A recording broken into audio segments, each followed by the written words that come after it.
Hello student, good morning to you all. कैसे हैं आप सब लोग? I hope that you all are doing very well. और student, I am very happy that you all have send your homework in the WhatsApp group. तो काफ़ी अच्छा लग रहा है कि आप लोग डेली और रेगुलरली अपना काम कर रहे हो। ठीक है, डाउट्स भी पूछ रहे हो, तो ऐसे ही करते रहें स्टूडेंट, कीप इट अप। ठीक है, आपको दोबारा इन कंटेंट्स को देखने या पढ़ने की ज़रूरत नहीं पड़ेगी। ट्रस्ट मी, अगर आप ढंग से इन वीडियो लेक्चर्स को अटेंड कर रहे हो और ढंग से अपने नोट्स को पढ़ रहे हो। ठीक है, ऐसे स्टूडेंट जो सिर्फ वीडियो लेक्चर्स देख पा रहे हैं, नोट्स अवेलेबल नहीं हो पा रहे जिनके पास, जो मेरे से व्हाट्सअप से कनेक्टेड नहीं है, वो स्टूडेंट प्लीज़ आप कमेंट करें मुझे कमेंट बॉक्स में। तो जिस भी वीडियो लेक्चर का आपको नोट्स चाहिए तो मैं आपको रिटर्न नोट्स प्रोवाइड करवा दूंगा, जिससे आप ढंग से अपने घर पर बैठकर पढ़ाई कर सकते हो। ठीक है ना स्टूडेंट? तो चलिए स्टूडेंट, स्टार्ट करते हैं हम अपना आज का लेक्चर। तो सबसे पहले आज की डेट डाल लीजिए स्टूडेंट्स।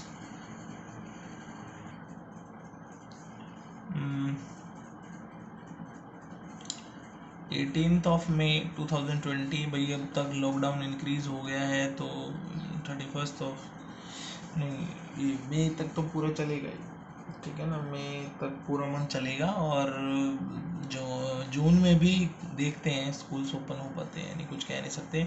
बट मैं यही आशा कर रहा हूँ कि भगवान से भी, और भाई यही प्रार्थना कर सकते हैं हम लोग कि ये जो चल रहा है अभी फ़िलहाल कंट्री के अंदर, वो जल्द से जल्द ख़त्म हो जाए। किसी का मतलब भला नहीं है इसमें, सबका नुकसान हो। ठीक है ना, आपका, मेरा, देश का, इकोनॉमी का, हर आदमी का नुकसान। Clear student? बाकी चलो कोई बात नहीं, आप लोग पढ़ाई करते रहें। ठीक है, स्वस्थ रहें, घर पर रहें, बस यही अच्छी एक बात है। तो नेक्स्ट लेक्चर में हम लोगों ने, नहीं सॉरी, लास्ट लेक्चर में हम लोगों ने कंप्लीट कर लिया था, हमने सीख लिया था फिक्स्ड, ठीक है, and flexible flexible exchange rate of system को हम लोगों ने सीख लिया था। ठीक है, फिक्स्ड का मतलब था कि हमने, जो सेंट्रल गवर्नमेंट है इकोनॉमी की, वो क्या करती है, सेंट्रल बैंक द्वारा रेट सेट करवाती है। रेट का मतलब होता है जस्ट काइंड ऑफ प्राइस। किसका price student? Price of currency, आपकी जो करेंसी है उसका प्राइस। ठीक है ना, जैसे कि मतलब आपको एक यूएसडी खरीदना है तो उसका रेट है 60 रुपये। ठीक है, प्राइस है। तो ये कौन निर्धारित कर रहा था फिक्स्ड के अंदर? Central bank. और सेंट्रल बैंक तो आपको पता ही है, जैसे गवर्नमेंट के अधीन है। ठीक है ना, गवर्नमेंट के कंट्रोल में। फ्लेक्सिबल के अंदर क्या था कि ये जो रेट है ये ऑटोमेटिकली डिटरमाइन हो रहा था, किसके द्वारा? मार्केट फोर्सेस के द्वारा। किसके द्वारा? मार्केट फोर्सेस के द्वारा, जो कि क्या है स्टूडेंट? Demand and supply. अभी आपको मैं 11th का एक पोर्शन रिमाइंड करवाने जा रहा हूँ स्टूडेंट। मैं आपको 11th में हमेशा बताता रहा हूँ कि बेटा आप ढंग से पढ़ो, इफेक्टिवली पढ़ो, ये चीज़ आपको 12th में काम आने वाली है। और बेटा ये चीज़ मैं झूठ नहीं बोल रहा था, मैं आपको सिर्फ और सिर्फ वो मोटिवेट करने के लिए नहीं बोल रहा था। आपको मैंने पहले भी आपको क्या कहते हैं, कनेक्ट करवाया है कि देखो स्टूडेंट, 11th में हमने पढ़ा था और ये जुड़ा हुआ है। ठीक है ना, और मैं आज भी आपको यही कनेक्ट करवा रहा हूँ कि 11th की चीज़ यहाँ काम आने वाली है। नहीं आए तो देख लेना। सबसे पहले तो हम बात करेंगे यहाँ पर डिमांड। फ्लेक्सिबल फ्लेक्सिबल ही पढ़ रहे हैं, अभी फ्लेक्सिबल एक्सचेंज रेट ही पढ़ रहे हैं हम, इसी के अंदर है, फ्लेक्सिबल के अंदर ही है हम। तो नेक्स्ट हेडिंग डालने की ज़रूरत नहीं, इसके अंदर ही सब हेडिंग डाल लो। ठीक है ना, फ्लेक्सिबल ही पढ़ रहे हैं हम। ठीक है, तो for demand for foreign exchange, demand for foreign exchange. भाई इस पर डिमांड पर क्या इफेक्ट पड़ेगा? वही मार्केट के हिसाब से प्राइस एंड क्वांटिटी। और मैं आपको बताऊं तो हम लोगों ने अपना चैप्टर नंबर 5 11th क्लास क्या पढ़ा है? Theory of demand. उसमें मैंने आपको एक रूल समझाया था, एक लॉ समझाया था कि बेटा अगर किसी थिंग की प्राइस जो है वो इंक्रीज होती है तो उसकी क्वांटिटी ऑफ डिमांडेड कम हो जाती है, और अगर किसी का प्राइस कम होता है तो वो चीज़ की डिमांड ज़्यादा हो जाती है। यानी कोई चीज़ महंगी हो रही है तो वो ज़्यादा बिकने लग जाती है, और कोई चीज़ सस्ती हो रही है तो वो क्या कहते हैं, सस्ती हो रही है तो ज़्यादा डिमांड हो जाती है, और महंगी हो रही है तो कम डिमांड में आती है। Clear student? ये लॉ ऑफ डिमांड कहता है, लॉ ऑफ डिमांड, जो हम लोगों ने 11th क्लास में पढ़ा था। ठीक है, और वही बिल्कुल एज इट इज यहां पर है कि अगर अगर करेंसी का रेट या वैल्यू कम होती है तो उसकी क्वांटिटी उसकी क्वांटिटी क्या हो जाएगी, ज्यादा। और अगर करेंसी का रेट या वैल्यू ज्यादा होती है तो उसकी क्वांटिटी क्या हो जाएगी, कम। कौन सी क्वांटिटी, क्वांटिटी डिमांडेड। तो डिमांड कर्व बिल्कुल वैसे ही बनेगा जैसे अब तक आप 11th में बनाते आए हो, ये डिमांड कर्व। इसमें आप दिखा सकते हो कि ये प्राइस पी था जब 1 USD ऐसे करके दिखा देना is equal to 60 rupees. Price बढ़ गया P1, ऐसे दिखा देना 1 USD is equal to 65। Then quantity demanded क्या हो गई, कम। ये क्यू दिखा देना, ये Q1 दिखा देना। ऐसे ही कम का भी केस दिखा सकते हो कि P2 पर USD1 is equal to 55 rupees, ठीक है, और क्वांटिटी। Clear student. तो ये डिमांड करो, ये बिल्कुल सेम है जो आप लोग 11th क्लास में पढ़ के आ रहे हो। बस यहां पर जो प्राइस है उसका मतलब क्या है, यहां rate of exchange, rate of exchange है। और क्वांटिटी डिमांडेड किसकी है, फॉरेन एक्सचेंज की। किसकी क्वांटिटी डिमांडेड है, foreign exchange. Quantity demanded of, short form में लिख रहा हूं, फॉरेन एक्सचेंज। क्लियर है स्टूडेंट। बाकी चीज वही है, कॉन्सेप्ट वही है। रेट ऑफ एक्सचेंज मतलब प्राइस ही तो है। किसका प्राइस, करेंसी का प्राइस। और ये करेंसी की डिमांड हो गई, ठीक है ना। तो अगर प्राइस बढ़ेगा तो डिमांड कम होगी, प्राइस अगर घटेगा तो डिमांड ज्यादा होगी। सेम कॉन्सेप्ट है। इस आई डोंट थिंक कि इसमें आप लोगों को डाउट होना चाहिए, ठीक है स्टूडेंट। अब बिल्कुल सेम, बिल्कुल सेम जो हमारा चैप्टर था थ्योरी ऑफ सप्लाई, बिल्कुल वैसे ही इसकी सप्लाई होगी, ठीक है ना, बिल्कुल वैसे ही। एक मिनट,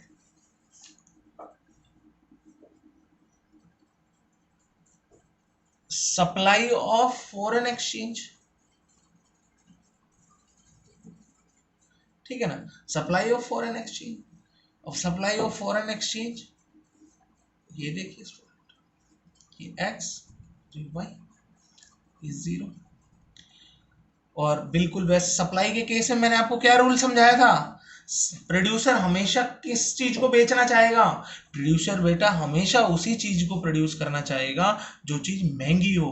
तो इसका मतलब अगर प्राइस बढ़ेगा तो क्वांटिटी सप्लाइड बढ़ेगी, और अगर प्राइस घटेगा तो क्वांटिटी सप्लाइड घटेगी। ये हमारा क्या था, लॉ ऑफ सप्लाई। यानी कि प्रोड्यूसर हमेशा वही चीज प्रोड्यूस करना चाहता है जो उसे ज्यादा पैसा दे रही हो, और ज्यादा मार्जिन दे रही हो, ज्यादा प्रॉफिट दे रही हो। और जो भी चीज ज्यादा प्रॉफिट या मार्जिन दे रही हो उसका प्राइस भी ज्यादा होगा। क्लियर है स्टूडेंट। तो सप्लाई का लॉ यही कहता था, अगर प्राइस इंक्रीज तो क्वांटिटी सप्लाइड भी इंक्रीज, और अगर प्राइस डिक्रीज तो क्वांटिटी सप्लाइड भी डिक्रीज। तो बिल्कुल एज इट इज जो सप्लाई कर्व बनता था वही इसके अंदर भी बन जाएगा।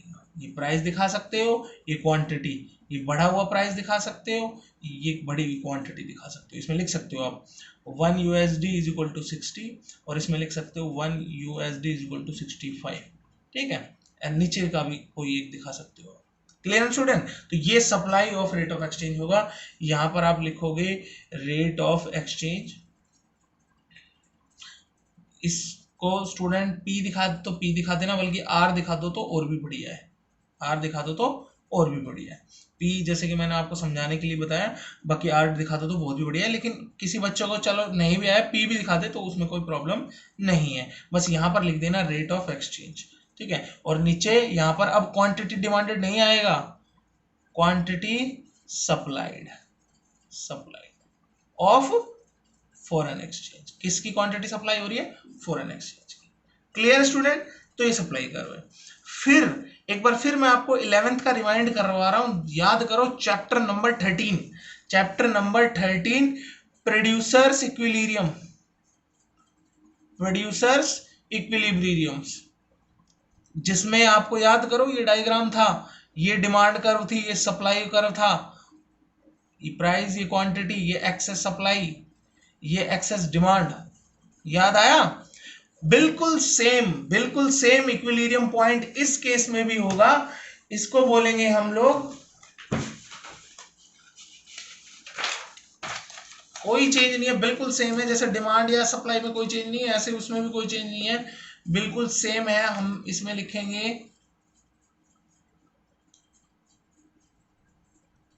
इक्विलिब्रियम रेट ऑफ एक्सचेंज, ठीक है, ये डिमांड, ये सप्लाई, ये आर यानी कि प्राइस, क्यू यानी कि क्वांटिटी। क्वांटिटी इस बार दोनों की है क्योंकि इसमें दोनों है, क्वांटिटी सप्लाइड, यहां लिख दोगे quantity supplied and demanded of foreign exchange, और यहां लिखोगे रेट ऑफ एक्सचेंज। इसे आर से डिनोट कर लेना है, पी से डिनोट करना, कोई इश्यू नहीं है। ये इक्विलिब्रियम पॉइंट है, यहां पर एक्सेस सप्लाई और यहां पर एक्सेस डिमांड। क्लियर स्टूडेंट, क्योंकि देखो ये डिमांड कर रहे सप्लाई, तो सप्लाई ज्यादा है ना, और ये डिमांड कर रहे सप्लाई, तो डिमांड ज्यादा है। ठीक है स्टूडेंट, तो बिल्कुल सेम होगा इक्विलिब्रियम रेट ऑफ एक्सचेंज, कोई भी डाउट आपको नहीं होना चाहिए। डिट्टो बिल्कुल आपका प्रोड्यूसर इक्विलिब्रियम जो है वही डायग्राम इसमें बना हुआ है, वही कॉन्सेप्ट है। डिमांड ऑफ सप्लाई जैसा डिमांड कर्व है ना, डिमांड ऑफ डिमांड जो था डिमांड एंड सप्लाई वाला जो लॉ थे उसके हिसाब से डिमांड और सप्लाई कर्व बने हुए हैं, और प्रोड्यूसर इक्विलिब्रियम जो कॉन्सेप्ट था उसके हिसाब से यहाँ पर इक्विलिब्रियम बना हुआ है। Clear student, I don't think कि आपको इसके अंदर कोई भी दिक्कत समस्या का सामना करना पड़ेगा। अब आप याद करो, इस उसके अंदर कुछ केसेस भी हुआ करते थे। क्या केसेस हुआ करते थे? डिमांड बढ़ रही है या सप्लाई बढ़ रही है या दोनों बढ़ रहे हैं साइमल्टेनियसली। याद आया स्टूडेंट? तो खैर इसके अंदर साइमल्टेनियसली वाले केस नहीं आएंगे, इसके अंदर खाली सिंगल सिंगल वाले आएंगे कि डिमांड बढ़ रही है, डिमांड घट रही है, सप्लाई बढ़ रही है, सप्लाई घट रही है। तो इस सिचुएशन में क्या होगा? साइमल्टेनियसली वाला केस इसमें नहीं आएगा, ठीक है ना। बल्कि बस मैं आपको ये बता रहा हूं, लेकिन चीज बिल्कुल सेम है, चीज बिल्कुल 11th के बिल्कुल सेम है, ना एक ज्यादा है ना एक कम, ठीक है ना स्टूडेंट। तो सबसे पहली सिचुएशन करते हैं हम लोग, सिचुएशन वन। सिचुएशन वन क्या सिचुएशन थी student? Increase in demand of foreign exchange. Foreign exchange की डिमांड इंक्रीज हो रही है। चलो करके देखते हैं कि अगर फॉरेन एक्सचेंज की डिमांड इंक्रीज होगी तो उससे प्राइस या क्वांटिटी पर क्या इफेक्ट पड़ेगा। वैसे तो आप लोग अभी ताजा ताजा 11th करके आए हो, आप सबको पता होना चाहिए, ठीक है ना। फिर भी चलो दोबारा से कर लेते हैं। सबसे पहले हमने डिमांड कर्व ड्रॉ करना है, फिर हमने सप्लाई कर्व ड्रॉ करना है। ये हमारा रेट हो गया इक्विलिब्रियम रेट, ये हमारी इक्विलिब्रियम क्वांटिटी होगी, इक्विलिब्रियम पॉइंट होगा। सिचुएशन वन कह रही है हमें कि डिमांड बढ़ रही है, बढ़ा दो, ये बढ़ा दी, ठीक है, इस साइड बढ़ती है डिमांड, बढ़ा दी। नया इक्विलिब्रियम पॉइंट आया E1, यहां से लाइन ड्रॉ करी Q1 और यहां से एक लाइन ड्रॉ करी R1।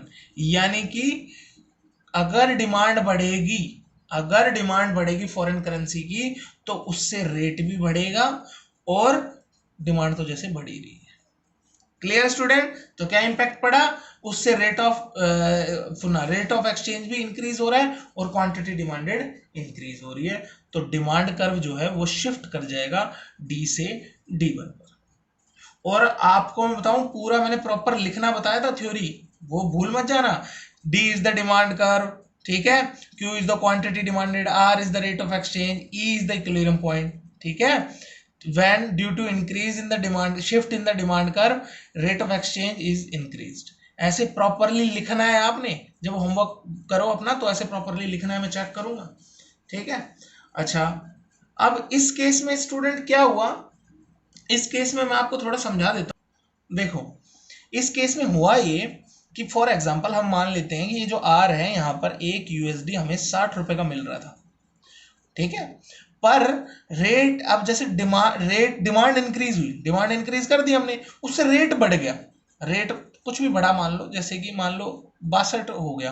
तो बेटा इससे क्या हो रहा है, रेट बढ़ रहा है। कल को हम $1 ले रहे थे तो बदले में 60 रुपए देने पड़ रहे थे, आज हम $1 अगर ले रहे हैं, खरीद रहे हैं, तो हमें 62 रुपए देने पड़ रहे हैं। यानी कि हमारी डोमेस्टिक करेंसी की जो वैल्यू है, डोमेस्टिक करेंसी या हमारी जो INR है, उसकी वैल्यू क्या हो रही है स्टूडेंट? डिक्रीज हो रही है। वैल्यू क्या हो रही है स्टूडेंट? डिक्रीज हो रही है, कम हो रही है, उसकी कीमत घट रही है। और उसी सिचुएशन को मैंने आपको पहले ही लेक्चर में समझाया था, उसको ही, इस सिचुएशन को ही बोलते हैं करेंसी डेप्रिसिएशन, जिसमें हमारी करेंसी, डोमेस्टिक करेंसी की जो वैल्यू है वो कम होती है, डिक्रीज होती है, ऐसी सिचुएशन को बोलते हैं करेंसी डेप्रिसिएशन। ठीक है ना। तो इसको कैसे सुधार सकते हैं हम, इसको अगर कोई हमसे पूछे भाई इसको करेंसी डेप्रिसिएशन को कैसे सुधारें, तो सुधारना क्या है, डिमांड कम कर दो, जो डिमांड बढ़ाई है उसे कम कर दो, अपने आप रेट आ जाएगा कम। Clear student. अच्छा, सिचुएशन 2 पर पहुंचते हैं हम लोग। इसका बिल्कुल वाइस वर्सा होगा। Situation 2, decrease in demand, decrease in demand.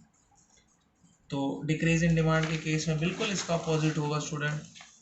आप लोग सब करके याद रखे हो, आप सबको पता है, ये डिमांड कर्व, ये सप्लाई कर्व, ये रेट, ये क्वांटिटी। डिक्रीज करना है, नीचे की तरफ शो कर दो। ये नए वाला जो इक्विलिब्रियम पॉइंट बनेगा उसे E1 नाम दे दो। ये लाइन यहाँ ड्रॉ कर दो, एक लाइन यहाँ ड्रॉ कर दो, ये R1, ये Q1। यानी कि अगर डिमांड हमने डिक्रीज करनी है तो हमारा डिमांड कर शिफ्ट हो जाएगा D से D1 पर, और रेट ऑफ एक्सचेंज भी डिक्रीज हो जाएगा और क्वांटिटी डिमांडेड भी डिक्रीज हो जाएगी। Clear student. रेट ऑफ वो भी डिक्रीज हो जाएगा और क्वांटिटी डिमांडेड भी डिक्रीज हो जाएगी। तो क्या होगा, अब देखो आज एक USD हमें मिल रहा है 60 रुपए का इस R पॉइंट पे, और अब क्या हुआ, डिमांड कम होने की वजह से वो USD के अभी हमने भरने पड़ रहे हैं 50। यानी कल पहले हम 60 की खरीद रहे थे, अब 55 की खरीद रहे हैं। यानी कि हमारी जो डोमेस्टिक करेंसी है, डोमेस्टिक करेंसी जो है उसकी वैल्यू क्या हो रही है स्टूडेंट, वैल्यू इंक्रीज हो रही है डोमेस्टिक करेंसी की। और ऐसी सिचुएशन को ही तो बोलते हैं करेंसी करेंसी एप्रिसिएशन। ऐसी सिचुएशन को ही बोलते हैं करेंसी एप्रिसिएशन। क्लियर स्टूडेंट, सबको अच्छे से क्लियर हुआ। ठीक है, हम चलते हैं सिचुएशन नंबर 3 की तरफ। Situation 3, increase in supply. ठीक है, अब सप्लाई को इंक्रीज करके देखो, ये डिमांड कर, ये सप्लाई कर, ये इक्विलिब्रियम पॉइंट, ये इक्विलिब्रियम रेट हो गया, ये क्वांटिटी होगी। सप्लाई इंक्रीज होती है तो यहाँ नीचे की साइड आती है S1, ये नया इक्विलिब्रियम पॉइंट बना, ये Q1 आ गया और ये अब देखो सप्लाई अगर बढ़ती है तो रेट ऑफ एक्सचेंज क्या होगा स्टूडेंट, कम। सप्लाई के बढ़ने से रेट ऑफ एक्सचेंज क्या होगा, कम। और रेट ऑफ एक्सचेंज अगर कम होता है तो क्या होगा स्टूडेंट, ये सिचुएशन कैसी है, अगर रेट ऑफ एक्सचेंज कम होगा तो ये this is a situation of currency appreciation, this is a situation of currency appreciation. हमारी करेंसी की जो वैल्यू है वो बढ़ेगी। क्लियर है स्टूडेंट। प्रॉपरली आपको थ्योरेटिकली पूरा डायग्राम एक्सप्लेन करना है। ये